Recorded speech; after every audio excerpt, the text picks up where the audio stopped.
Assalamualaikum warahmatullahi wabarakatuh. Baiklah, Ananda semua, pada kesempatan kali ini kita akan mempelajari tentang sifat periodik unsur. Pada pelajaran sebelumnya, Ananda semua sudah belajar kan mengenai periode dan golongan. Nah, di sini sebelum masuk kepada pelajaran selanjutnya, kita ulang sedikit, yaitu lajur horizontal pada tabel sistem periodik unsur disebut sebagai periode. Ini ditandai dengan kotak yang warna merah. Kemudian, lajur vertikal pada tabel sistem periodik unsur disebut dengan golongan. Nah, pada sistem periodik ini ditandai dengan kotak yang warna ungu. Nah, jadi lajur yang horizontal itu disebut dengan periode dan vertikal disebut dengan golongan. Selanjutnya, pada sifat periodik unsur, ada dua yang harus diingat. Yang pertama, unsur segolongan mempunyai kemiripan konfigurasi elektron, sehingga mempunyai sifat yang mirip. Kemudian, unsur yang terletak dalam satu periode mempunyai sifat yang berubah secara teratur. Nah, untuk pembahasan lebih lanjut akan kita bahas pada materi berikut. Sifat periodik unsur. Di sini ada 6 sifat periodik unsur. Yang pertama yaitu jari-jari atom, energi ionisasi, afinitas elektron, keelektronegatifan, titik leleh dan titik didih, serta sifat logam. Kita masuk kepada sifat periodik unsur yang pertama, yaitu mengenai jari-jari atom. Jari-jari atom merupakan jarak dari pusat atom atau inti atom sampai kulit elektron terluar yang ditempati elektron. Adapun faktor yang mempengaruhi jari-jari atom, yang pertama yaitu jumlah kulit elektron. Makin banyak jumlah kulit yang dimiliki oleh suatu atom, maka jari-jari atom makin panjang. Di sini ada sebuah contoh, yaitu di mana ada atom Na dan juga atom Li. Dapat diperhatikan, pada gambar yang pertama, atom Na terdiri atas 3 kulit. Artinya itu atom Na terletak pada periode 3. Dan selanjutnya ini ada atom Li, di mana di sini atom Li mempunyai 2 kulit, artinya Li terletak pada periode kedua. Nah, jadi jika dikaitkan dengan jari-jari atom, hubungan antara pusat atom ke elektron kulit terluar, di sini terlihat jari-jari Na lebih panjang jika dibandingkan dengan jari-jari Li. Artinya di sini semakin banyak kulit, maka jari-jarinya akan semakin panjang. Faktor yang kedua yaitu muatan inti atom. Jika jumlah kulit dari 2 atom sama banyak, maka yang berpengaruh terhadap jari-jari adalah muatan inti atom. Semakin besar muatan inti, gaya tarik inti atom terhadap elektron lebih kuat, sehingga elektron lebih mendekat ke inti atom. Selanjutnya, jari-jari atom beberapa unsur. Nah, silakan Ananda perhatikan tabel berikut. Untuk yang pertama, kita lihat ini secara lajur horizontal, yaitu yang tadinya kita sebut periode. Nah, kita perhatikan yaitu yang periode yang pertama, ini ada Li, selanjutnya sampai ke F. Awalnya memiliki jari-jari 1,54, kemudian semakin ke kanan, ini kita dapat perhatikan jari-jarinya semakin berkurang sampai di F menjadi 0,72. Nah, jadi dalam satu periode, maka jari-jari atom akan semakin kecil atau semakin pendek di sini. Kemudian kita lihat lagi dalam satu golongan. Di sini kita lihat dari Li sampai kepada Cs. Yang awalnya jari-jari atom 1,54 terus meningkat sampai pada Cs di sini 2,67. Artinya, jari-jari atom dalam satu golongan itu akan semakin besar atau semakin panjang. Kita tegaskan lagi, dalam satu periode, dari kiri ke kanan, jari-jari atom semakin pendek. Dalam satu golongan, dari atas ke bawah, jari-jari atom semakin panjang. Mengapa demikian? akan kita jelaskan satu persatu. Nah, di sini kita mulai dari periode. Dalam satu periode, muatan inti makin bertambah, sedangkan jumlah kulit elektronnya tetap, sehingga gaya tarik inti terhadap elektron terluar makin kuat, sehingga jarak elektron kulit terluar dengan inti semakin dekat. Beda halnya dalam satu golongan, di mana dalam satu golongan, yaitu dari atas ke bawah, jumlah kulit makin banyak, sehingga jarak elektron kulit terluar terhadap inti makin jauh. Artinya di sini jari-jari akan semakin panjang. Selanjutnya ini merupakan kecenderungan perubahan jari-jari atom atau dalam pikometer dalam sistem periodik unsur. Dapat Ananda perhatikan pada tabel berikut.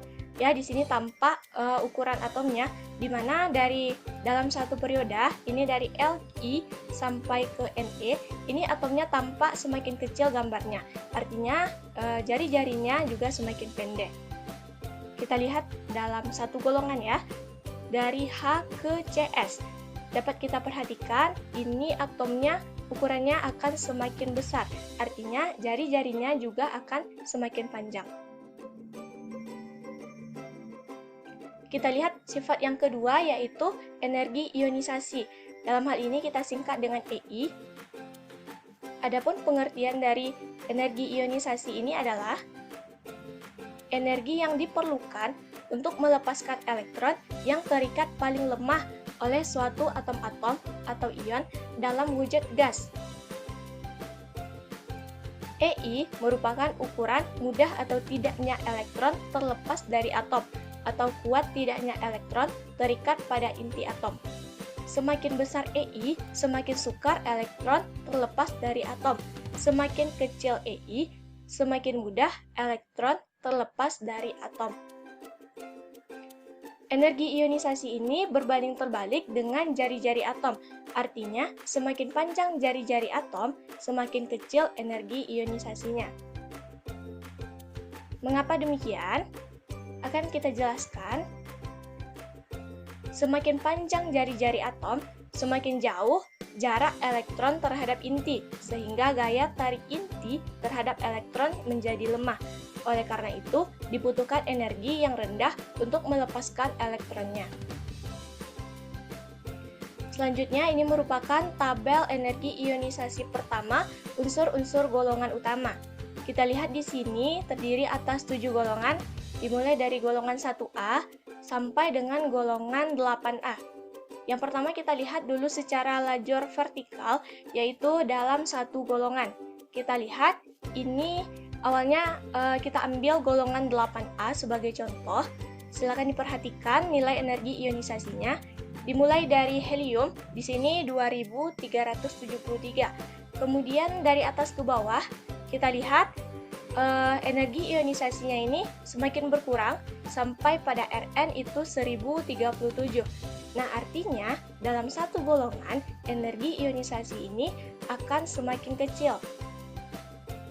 Lain lagi halnya dengan satu periode. Dalam satu periode ini kita lihat yaitu dari kiri ke kanan. Kita lihat ini misalnya kita ambil periode 4 yaitu dari K sampai dengan Kr.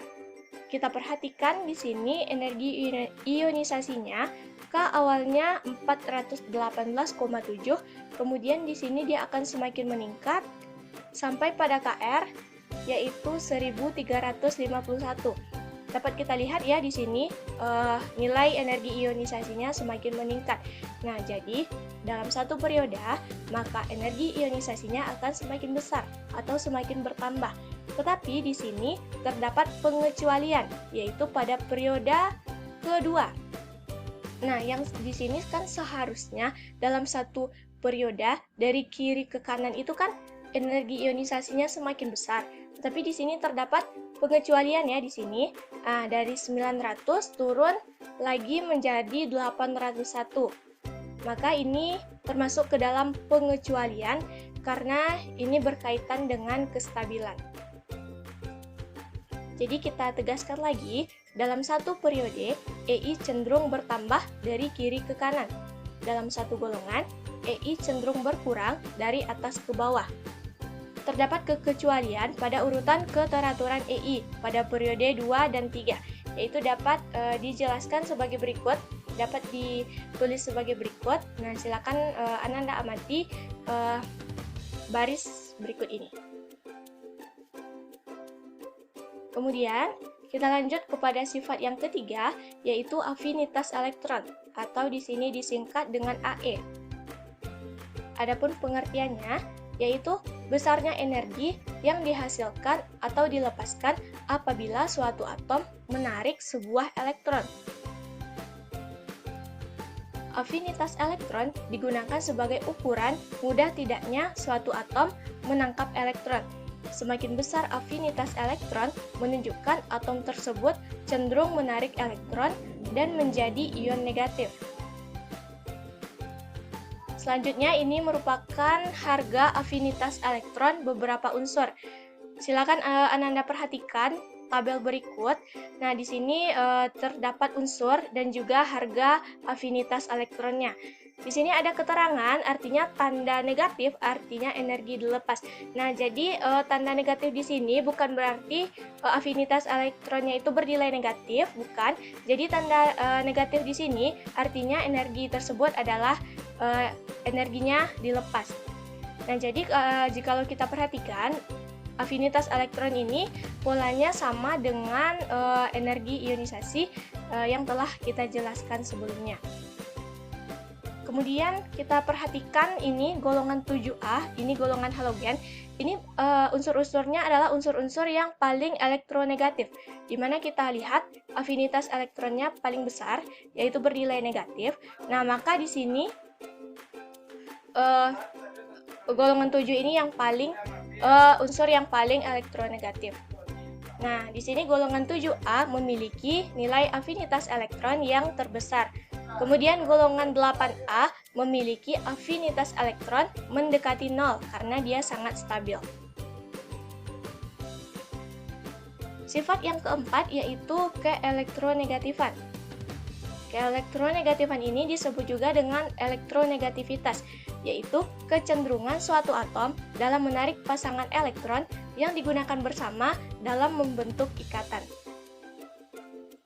Semakin besar harga keelektronegatifan, semakin mudah bagi atom untuk menarik pasangan elektron ikatan atau gaya tarik elektron semakin kuat. Keelektronegatifan mempunyai makna yang berlawanan dengan energi ionisasi, sebab makin mudah suatu atom melepaskan elektron, berarti semakin sukar dalam menarik elektron, dan begitu juga sebaliknya. Ini merupakan tabel nilai keelektronegatifan unsur-unsur menurut skala Pauling. Silakan Ananda perhatikan tabel berikut. Untuk yang pertama, kita lihat secara lajur horizontal, yaitu dalam satu periode. Misalnya kita perhatikan periode yang ini, dari CA sampai dengan BR. Silakan Ananda perhatikan nilai keelektronegatifannya, diawali dengan CA, kemudian nilai keelektronegatifan terus meningkat di sini sampai dengan di BR yaitu 2,8. Nah, artinya dalam satu periode maka keelektronegatifannya itu semakin bertambah. Lain halnya dengan satu golongan, yaitu dari atas ke bawah ya. Misalnya kita lihat ini golongan 7A. Ini dimulai dari F sampai dengan I di sini. F dari 4,0 kemudian turun sampai ke I menjadi 2,5. Artinya di sini nilai keelektronegatifan dalam satu golongan semakin berkurang. Dalam satu periode, keelektronegatifan bertambah dari kiri ke kanan. Dalam satu golongan, keelektronegatifan berkurang dari atas ke bawah. Golongan 7A mempunyai nilai keelektronegatifan terbesar. Golongan 8A tidak memiliki nilai keelektronegatifan karena golongan 8 ini sudah sangat stabil. Sifat yang kelima yaitu titik leleh dan titik didih. Sebelumnya kita lihat pengertiannya satu persatu. Yang pertama yaitu titik leleh, yaitu suhu di mana zat padat berubah wujud menjadi cair pada tekanan 1 atm. Titik didih yaitu suhu di mana tekanan uap dari zat cair sama dengan tekanan di sekitarnya, dan zat cair berubah menjadi uap. Ini merupakan grafik titik leleh dan titik didih, yang mana yang berwarna oranye ini merupakan titik didih, dan yang berwarna hitam ini merupakan titik leleh.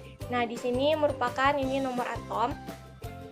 Jika kita perhatikan, titik didih ini mengalami peningkatan, kemudian peningkatan sampai ke sini, kemudian kira-kira sampai di sini, kemudian ke atasnya juga mengalami peningkatan dan penurunan. Ini merupakan grafik dari unsur-unsur logam dan unsur-unsur non-logam, di mana di bawah ini hanya diketahui nomor atomnya. Nah, dalam satu periode, titik leleh dan titik didih meningkat sampai golongan 4A, kemudian turun sampai titik terendah di golongan 8A. Dalam satu golongan, titik leleh dan titik didih berkurang dari atas ke bawah, sedangkan titik leleh dan titik didih non-logam semakin bertambah. Selanjutnya yaitu sifat logam. Ditinjau dari konfigurasi elektron, sifat logam ini pada unsur logam cenderung melepaskan elektron atau memiliki EI yang kecil. EI ini tadi ingat, energi ionisasi. Unsur non-logam cenderung menangkap elektron, nilai keelektronegatifannya besar. Ini merupakan tabel periodik unsur, di mana di sini kita lihat tampak ya 3 warna. Yang berwarna ungu pekat ini adalah logam, kemudian berwarna pink lunak ini metaloid, dan juga berwarna nila merupakan unsur non-logam. Kita lihat yang pertama yaitu dalam satu periode atau dari kiri ke kanan. Misalnya kita lihat di sini periode 4, yaitu dari unsur K sampai dengan Kr. Ya, kita lihat. Nah, di sini warnanya dari ungu pekat, kemudian pink lunak ya di sini, kemudian menjadi non-logam. Artinya dalam satu periode sifat kelogamannya berkurang atau makin bersifat non-logam. Berbanding terbalik dengan itu, yaitu dalam satu golongan. Misalnya yaitu dari atas ke bawah. Misalnya kita ambil golongan 14. Di sini dimulai dari unsur C sampai dengan Pb, di mana di sini awalnya berwarna nila, kemudian berwarna pink, dan kemudian baru berwarna ungu. Artinya di sini dari non-logam, kemudian metaloid, dan menjadi logam. Dalam satu golongan, sifat kelogamannya semakin besar. Kemudian di sini kita lihat ini ada yang berwarna pink. Nah, ini merupakan metaloid atau di sini sifatnya adalah semi logam. Kemudian kita lihat contoh soal. Yang pertama, diketahui beberapa unsur dan nomor atomnya. Silakan Ananda perhatikan unsur dan nomor atomnya tersebut. Kemudian di sini perintahnya tentukan unsur yang memiliki. Yang pertama, jari-jari atom terbesar, kemudian EI terbesar, dan sifat logam terkuat. Nah, langkah pertama untuk menyelesaikan soal ini yaitu kita lihat konfigurasi elektronnya, yaitu sebagai berikut. Nah, di sini unsur tersebut kita uraikan satu persatu konfigurasi elektronnya, mulai dari 11 Na yaitu 281, kemudian 12 Mg. Di sini 282. Nah, itu kita buat konfigurasi elektronnya masing-masing unsur sampai kepada unsur P dengan nomor atom 15. Setelah itu, setelah kita buat konfigurasinya seperti ini, kemudian akan kita dapatkan perioda, di mana di sini sama ya, terdiri atas 3 kulit. Nah, artinya kelima unsur ini terletak dalam perioda 3. Untuk golongan, kita perhatikan elektron valensinya, di mana kita mulai di sini dari Na, di sini elektron valensinya 1, yaitu golongan 1A. Kemudian Mg, elektron valensinya 2, menjadi golongan 2A. Al, elektron valensinya 3, yaitu golongan 3A. Begitu juga seterusnya. Nah, setelah kita dapatkan perioda dan golongannya, kita pindahkan pada sebuah tabel ya, seperti ini, agar kerja kita lebih mudah. Kita buat di sini golongan, yaitu 1A sampai dengan 5A. Nah, untuk perioda kan kelima unsur ini terletak dalam perioda 3, yaitu periodanya sama. Kemudian baru kita uraikan satu persatu. Kita lihat dulu dari energi ionisasi. Dari kiri ke kanan, tadi konsepnya energi ionisasi semakin besar. Kemudian dari kanan ke kiri, ini dibalikkan dari kanan ke kiri. Jari-jari atom dan sifat logamnya semakin besar. Nah, ini bisa Ananda lihat pada slide sebelumnya ketika menjelaskan jari-jari, kemudian energi ionisasi, dan juga sifat logam. Nah, setelah kita buat panah seperti ini, maka itu langkahnya akan lebih memudahkan. Jadi dapat kita tentukan yang pertama jari-jari atom terbesar. Kita lihat panahnya dari kanan ke kiri, ini jari-jarinya akan semakin besar. Kita lihat unsur yang paling kiri, yaitu Na. Nah, ini memiliki jari-jari atom terbesar. Kemudian untuk energi ionisasi terbesar, kita juga perhatikan panah lagi, di mana energi ionisasi ini dari kiri ke kanan, itu energi ionisasinya semakin besar, maka unsur yang memiliki energi ionisasi terbesar adalah yang paling kanan, yaitu unsur P. Selanjutnya, kemudian sifat logam terkuat, di mana sifat logam ini dari kanan ke kiri, ini sifat logamnya ini semakin kuat, maka unsur yang paling kanan memiliki sifat logam yang paling kuat, yaitu di sini adalah unsur Na. Kita lihat lagi contoh soal yang kedua, yaitu di sini ada 3 unsur, yaitu 11X, 15Y, dan 17Z. Kemudian di sini perintahnya tuliskan urutan jari-jari atom dan energi ionisasi dari yang terkecil. Langkahnya sama seperti yang tadi, awalnya kita uraikan konfigurasi dari masing-masing unsur ini. Kita uraikan di sini ya 11X yaitu 281, 15Y 285 dan 17Z 287. Karena di sini terlihat ketiga atom memiliki 3 kulit. Jadi, ketiga atom tersebut terletak dalam periode 3. Dan untuk menentukan golongan, kita lihat elektron valensi, di mana X ini memiliki elektron valensi 1, yaitu golongan 1A, Y memiliki elektron valensi 5, berarti terletak pada golongan 5A, dan Z memiliki elektron valensi 7, artinya terletak dalam golongan 7A. Setelah kita tentukan letaknya dalam sistem periodik, kita pindahkan pada tabel seperti ini agar memudahkan pekerjaan kita. Nah, setelah kita letakkan, nah kita lihat lagi, perintahnya kan menentukan urutan jari-jari atom. Nah, kita ingat jari-jari atom itu dalam satu periode, yaitu dari kiri ke kanan, itu jari-jarinya semakin kecil. Dan juga elektron energi ionisasinya, ini EI ya, energi ionisasinya dari kiri ke kanan itu semakin besar, jadi berbanding terbalik. Nah, dapat kita tentukan di sini urutan jari-jari dari terkecil ke terbesar, yaitu dimulai dari 17Z, 15Y, dan terakhir yaitu 11X. Maka jari-jari yang terbesar ini pada 11X. Kemudian, untuk urutan energi ionisasi, itu dari terkecil ke terbesar, kebalikan dari yang jari-jari, yaitu 11X, 15Y, dan 17Z. Artinya, energi ionisasi terbesar ini terletak pada 17Z. Nah, baiklah Ananda sekalian, sekian materi pembelajaran kita hari ini tentang sifat keperiodikan unsur. Jika ada yang akan ditanyakan atau yang kurang dipahami, silakan nanti bertanya di WA Group, maka akan kita bahas secara bersama. Sekian saja, Ibu sudahi dengan Assalamualaikum warahmatullahi wabarakatuh.